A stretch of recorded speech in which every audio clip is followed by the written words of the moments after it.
કે પ્રધાનમંત્રી નરેન્દ્ર મોદીએ છેલ્લા 5 વર્ષની અંદર કેટલી વિદેશ યાત્રા કરી અને એની પાછળનો ખર્ચ કેટલો આવ્યો।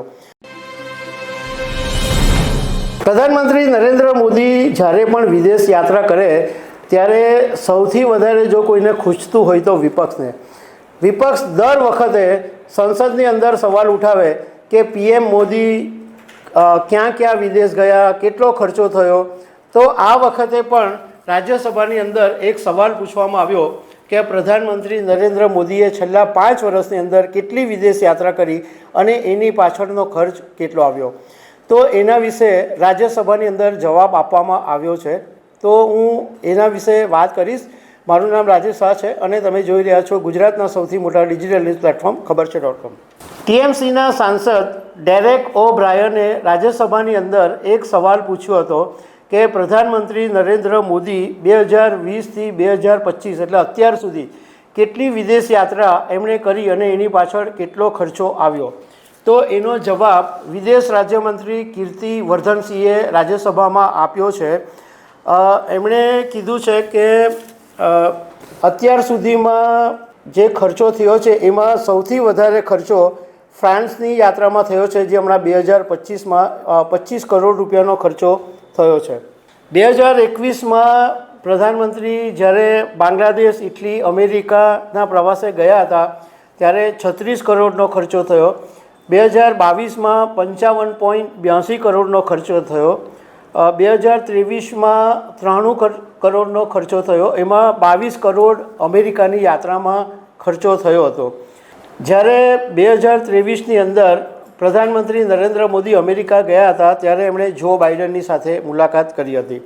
2024માં પ્રધાનમંત્રી નરેન્દ્ર મોદી રશિયા, યુક્રેન સહિત ટોટલ 16 દેશોના પ્રવાસે ગયા હતા અને એમાં ટોટલ 109 કરોડ રૂપિયાનો ખર્ચો થયો હતો। 2025ની અંદર ફ્રાન્સની યાત્રામાં 25 કરોડ, બીજા નંબરે અમેરિકાની યાત્રામાં ખર્ચો થયો અને 5 દેશો અમેરિકામાં 16 કરોડ રૂપિયાનો ખર્ચો થયો અને બીજા 5 દેશોનો જે પ્રવાસ થયો એમાં એટલે મતલબમાં 2025માં જ ખાલી 67 કરોડ રૂપિયાનો ખર્ચો ઓલરેડી થઈ ગયો છે।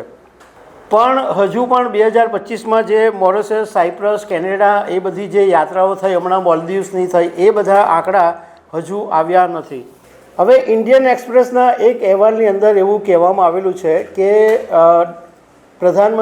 દિવંગત પ્રધાનમંત્રી ડૉક્ટર મનમોહનસિંહ 2009થી 2014માં જ્યારે પ્રધાનમંત્રી હતા તે વખતમાં 5 વર્ષમાં એમણે ટોટલ 38 જેટલી વિદેશ યાત્રા કરી હતી અને 1346 કરોડ રૂપિયાનો ખર્ચો થયો હતો। 2021થી 2025માં પ્રધાનમંત્રી નરેન્દ્ર મોદીનો જે ટોટલ ખર્ચો છે એ 362 કરોડ રૂપિયાનો છે। ડૉક્ટર મનમોહનસિંહ 2011થી 2013માં જે એમણે વિદેશ ખર્ચો કરેલો હતો એમાં જાપાનમાં 10.74 કરોડ, ફ્રાન્સમાં 8.33 કરોડ, રશિયામાં 9.95 કરોડ અને જર્મનીમાં 6.2 કરોડનો ખર્ચો કરવામાં આવ્યો હતો। કોઈપણ દેશના પ્રધાનમંત્રી હોય એમના માટે વિદેશ યાત્રા કરવી જરૂરી હોય છે, કારણ કે બંને દેશોના વેપાર સંબંધો વધારવા, જાળવવા અને એની અંદર ગ્રોથ કરવા માટે વિદેશ યાત્રા કરવી જરૂરી હોતી હોય છે। તો દર્શક મિત્રો, આવી અનેક વાતો સાથે અમે તમને મળતા રહીશું। Thank you very much.